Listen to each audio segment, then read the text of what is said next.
While everyone else is crying that SEO is apparently dead, my team were able to 5x the traffic of this particular client in just the first few weeks of 2025. So if we go back through the graph, we can see 1st of January, we had 10,000 visitors a month. Then by the middle of February, this was at 30,000 visitors per month. But now 24th of March, 55,000 visitors per month. Now let's have a look at the actual traffic value, because I always warn people it's so easy to get a really nice traffic graph by publishing loads of low competition content that doesn't really mean anything and doesn't have any transactional commercial value. Whereas here we can clearly see the traffic value, the payload line, has gone up at the same rate as the traffic. So middle of January, the traffic was only worth $1,000 per month. Now it's worth $3,500 per month. And what do we mean by that? It's basically the equivalent cost of that traffic if we were using Google Ads. So it's all based on estimate. So it's not fully reliable. You've got to compare like with like. But the fact is there is a commercial value. People are bidding on these keywords with Google Ads. They want that traffic. Also, we're getting a lot of traffic from India. So for now, just put in a filter of United States only, and we can see the same trend emerge. So 1st of January, we had 5,500 traffic. Coming to the end of March, we've now got 16,000 visitors per month. So still a significant increase within the US itself. So how do we actually achieve this? Well, stick around to the end of this video and I'll break down the exact strategy we used. But before we go any further, a really key part of this strategy was link building. I know this is a headache for many people, but the fact is backlinks are working better than ever in 2025. Every year, all the rumors come that Google doesn't like backlinks anymore, backlinks aren't important, and it's just not true based on what we're seeing in actual evidence and actual results. So yes, we do need to fix the site technicals. We do need to fix the content, but once we've done those minor steps, the majority of the work is just getting as many high quality backlinks as possible into those pages. And I do mean those pages, not just the homepage. And I tell you about all of this in my 2025 link building SOP. So if you click the link below, you can download that absolutely free. What do you actually get? Well, first of all, it's my full link screening guide in terms of what makes a good backlink and what makes a bad backlink when you're performing outreach. I also give you a list of 150 citations you can build.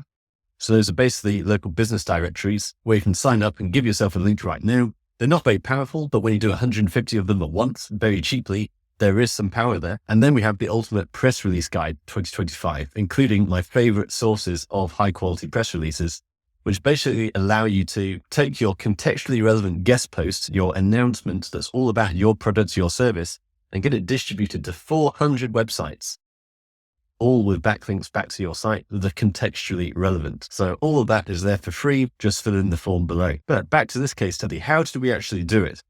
Well, first of all, you need to understand the exact niche this site is in, and it's in the digital downloads niche. So not particularly valuable, but very high volume. So there's definitely money to be made there. And a key part of the issues we face there are to do with organization, because it's got this huge amount of content, all these different digital downloads. So step one, we need to work with keyword research. I'm just going to put that at the top there as basically the Bible. Number one, we need keyword research to understand of all this stuff. I'm just going to describe absolute chaos here. All these thousands and thousands of digital downloads. When most people start out with a site like this is what they do. They've just got all these products on the site with no real logic to them. Whereas by doing that keyword research, we can get a sense of structure. So we can get an idea of a particular cluster or category and basically build pillars within the site where all those different digital downloads within that category, within that topic, can all be clustered together. I'll just repeat this a few times. In fact, easier way if I just copy and paste, and we'll do a few more like that. Now, it doesn't really matter how many of these you actually have.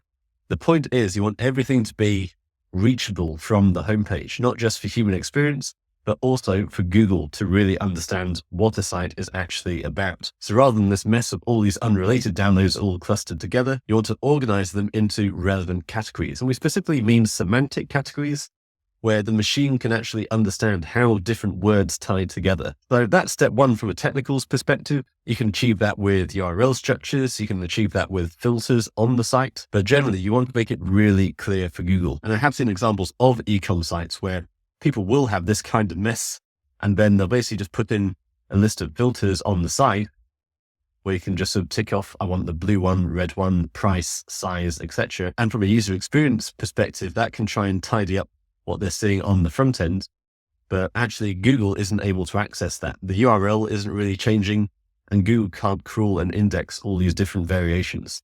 So a lot of e-com sites are a mess, where to the user experience, it does seem like you can come in and filter to exactly what you want. But from Google's perspective, you've still got this complete mess. So really be disciplined about it. Get these organized silos and make sure they're easily accessible from the homepage.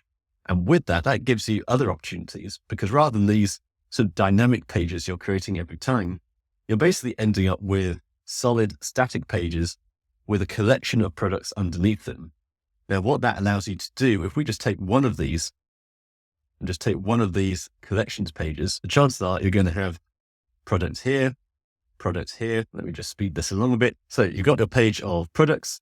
These are all relevant products within the same page. And because of that, we're going to have a H1 title at the top, which is basically going to be the biggest keyword in that category. So already we're on to a winner. We've identified the main keyword for a particular collection. We've identified all the products that should go into that collection. And then we've got a big H1 at the top that clearly specifies to Google that this is a page specifically for this collection. But we can still go further, because remember, Google is just a machine. I can't say this enough. Content still ranks.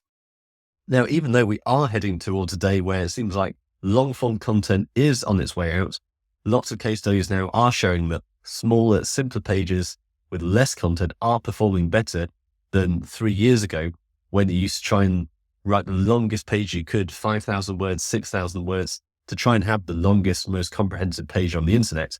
That doesn't seem to be the strategy anymore. But even so, to Google, this is a pretty empty page. Google still really relies on text to understand a page. So I still really recommend using a correlational tool like Surfer. It used to be you should take your keyword, go into Google for your location, and work out exactly how those top performing pages are structured. How many words have they got? How many headings have they got? What are the topics? What are the questions and answers? But using a tool like Surfer, it can do all that automatically. So if we just click the gear icon here, we can see all the pages that are ranking, in this case for digital business banking. And this immediately gives us an idea of which are the best pages with the highest content score that we want to emulate. And again, some pages not that long, only a few hundred words, but plenty of them still have 2,000 to 3,000 words. And 2,000 to 3,000 words does seem to be a magic number still. So in this case, around 1,500 words was the optimum. Then of course, we've got all the other keywords we should be including, because again, Google as a machine is getting better understanding the relationships between words. But again, you want to make sure all the right words, all the right entities are actually on the page. So using a tool like Surfer on your collections page, make sure you're comparing your collections page with other collections pages.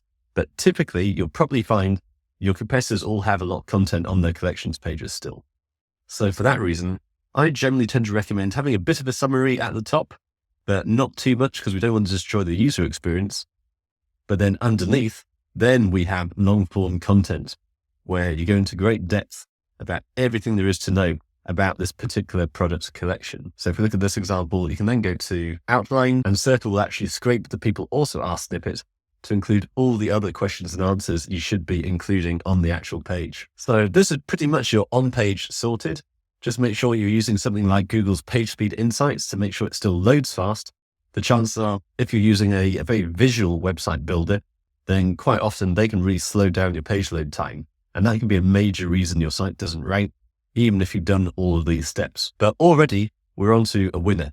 If you can just turn your mass of different products, especially on a large e-com site, and turn that into organized collections pages, and then make sure each of those collections pages is organized and optimized with a H1, a brief summary at the top, then long form text underneath, preferably optimized with a tool like Surfer, Page Optimizer Pro, Neuron Writer, any sort of correlational tool that actually looks at competing pages to work out the recipe that's making them rank. And then after that, it all becomes about backlinks. So if we just go back to our page structure at the top, where we've got our home page at the top, and then we've got our collection pages here. Let me just change color here. There are backlinks that basically votes of confidence in your website. And there's still a major ranking factor for Google. Now, the vast majority of sites, all their backlinks go into the homepage through branded mentions. And that's no bad thing, but Google ranks pages, not websites. So if you're relying just on getting all these backlinks into your homepage, then some of that is going to filter through into your collections pages, but not a whole lot because you're filtering everything via the homepage. So although the collection pages will inherit some of that, you could be using the best link building methods in the world. You could have a digital PR campaign, or you could be going viral on TikTok. But the chances are you're getting all these links pointing at your homepage, just talking about your brand name, whereas what you really need is more power into your actual collections pages to get them ranking. And with those, you don't just want brand mentions, you want anchor text that actually talks about the product. So as I mentioned earlier, click the link below. You can download my full link building guide. But fundamentally, we're still talking about outreach and guest posting. You want to reach out to as many websites as possible and negotiate with them to try and get these links into your collections pages and talking about your collections and your products. Now, you want to maintain a healthy ratio here. Make sure the majority of your links do still go to the homepage, but most of the time you don't need to worry about it. If your site's been around a while, then the chances are your homepage already has a lot of power. And what's lacking is your inner pages, your collections pages. So with most clients we start with, we can go pretty hard on building lots of targeted backlinks to the inner collections pages.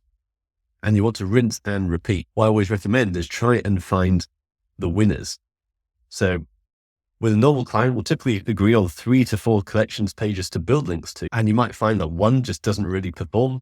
One kind of performs okay, but then 1 or 2, they perform really well. And so for that reason, as we optimize the campaign, keep on compounding that. Invest in the winners until they get to the top, and don't stop until they're really getting to the top, because position 1 of Google gets double the traffic of position 2, which gets double the traffic of position 3. Loads of people think if I'm on page 3, if I go on to page 2, that's a win. If I go on to page 1, that's a win. But realistically, you want to look at the keywords where you're at the bottom of page 1 or the top of page 2 and do everything you can to push them up to the top of page 1, because you can literally 10x your traffic like that. You're not just doubling your traffic, you are 10xing if you can get from the bottom of page 1 to the top of page 1. So for that reason, don't spread yourself too thin. Forget about the losers, invest in the winners, and then use that ROI to then redistribute some of that budget back to the other pages. But at the end of the day, if you're building links to your homepage, which you should still be doing anyway, and building links to your top performing collections pages, then these other pages will also get more power as well, because that link juice gets distributed throughout the website. So a bit of a mad tutorial for you there, hopefully not too complicated. Loads of other videos on my channel about the exact method of outreach, how you negotiate placements. I'll try and link to some of those below, but the fact is that is 100% what's going on here. We had this e-com site that wasn't moving a whole lot for the first year, but then over time started growing, peaked in September, died off again a bit throughout the winter and Q4, but then last couple of weeks it's just gone through the roof. And it's that exact discipline I've been telling you about. Organize the site, have solid collections pages, put optimized content on those collections pages, and then build a lot of backlinks to those collection pages.